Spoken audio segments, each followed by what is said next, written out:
my mind all the time. I wanna tell you, but I'm super shy, super shy. Halo semuanya, kembali lagi bersama saya, Safira Putri Anjani. Di kesempatan kali ini, kita membahas mengenai Odoo Accounting. Teman-teman, mau tahu apa itu Odoo Accounting?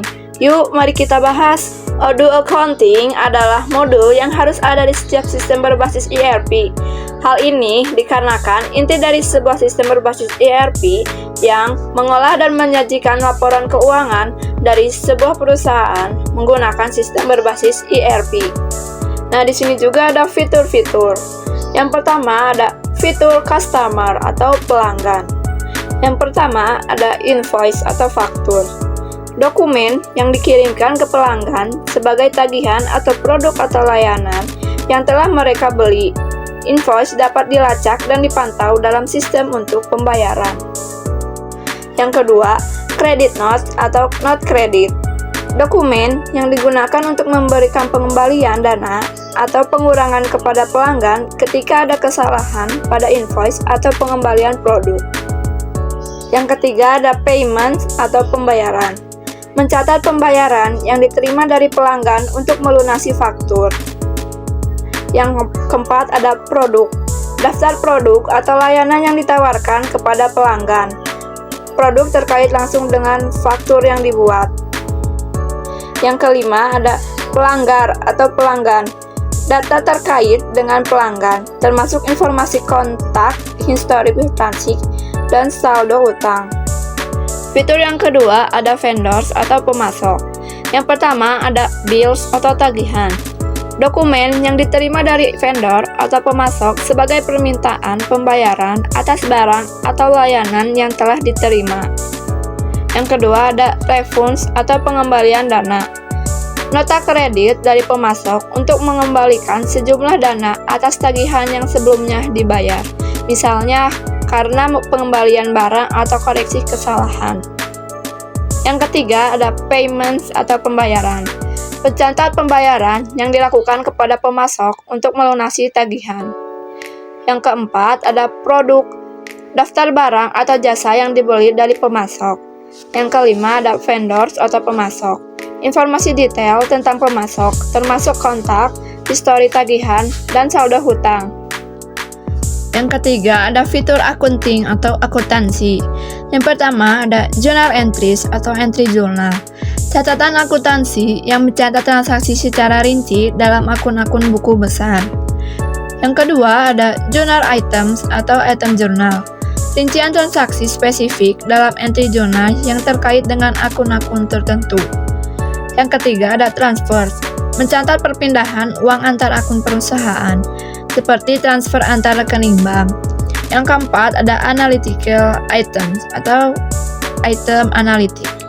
Transaksi yang dilacak berdasarkan pusat biaya atau proyek tertentu, berguna untuk analisis biaya.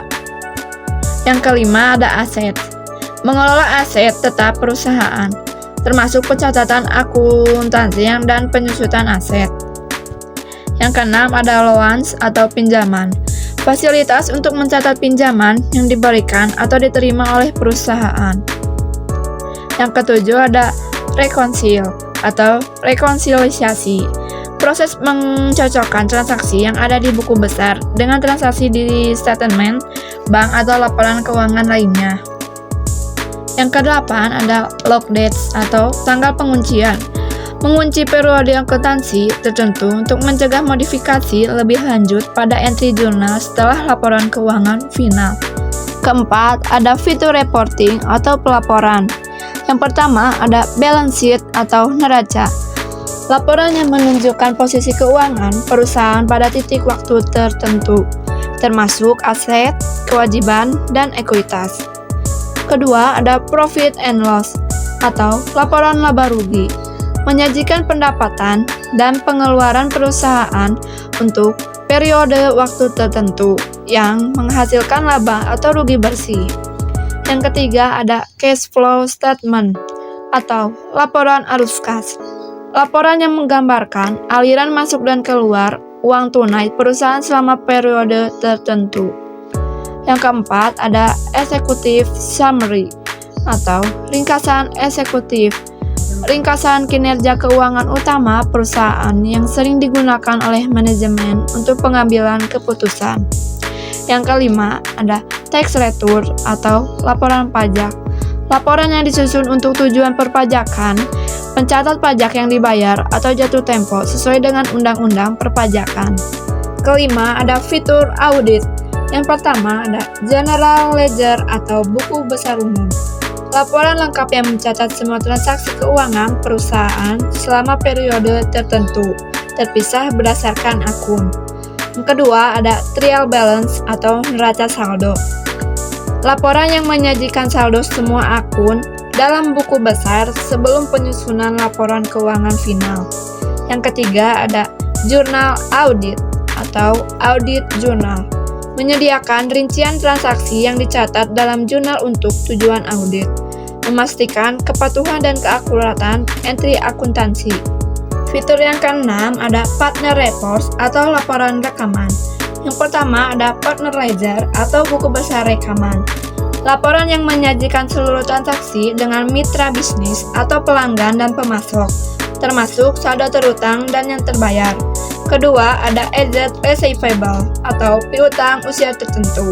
Laporan yang menunjukkan piutang dari pelanggan yang belum dibayar dikelompokkan berdasarkan umur utang. Dan yang ketiga ada aged payable atau hutang usia tertentu. Laporan yang menunjukkan hutang perusahaan kepada pemasok yang belum dibayar dikelompokkan berdasarkan umur hutang. Nah, jadi kita bisa menyimpulkan bahwa modul accounting di Odoo adalah bagian penting dari sistem ERP yang mengelola dan menyajikan laporan keuangan. Modul ini mencakup pengelolaan faktur dan pembayaran untuk pelanggan serta tagihan dan pengembalian dana untuk pemasok. Fitur akuntansi meliputi pencatatan entry jurnal, transfer antar akun, dan pengelolaan aset. Odoo juga menyediakan pelaporan seperti neraca, laporan laba rugi, dan arus kas, serta dukungan audit melalui buku besar dan neraca saldo. Secara keseluruhan, Odoo Accounting menawarkan solusi komprehensif untuk manajemen keuangan yang terintegrasi dan efisien. Terima kasih yang telah menonton video ini dari awal sampai selesai. Sampai jumpa di video pembelajaran selanjutnya.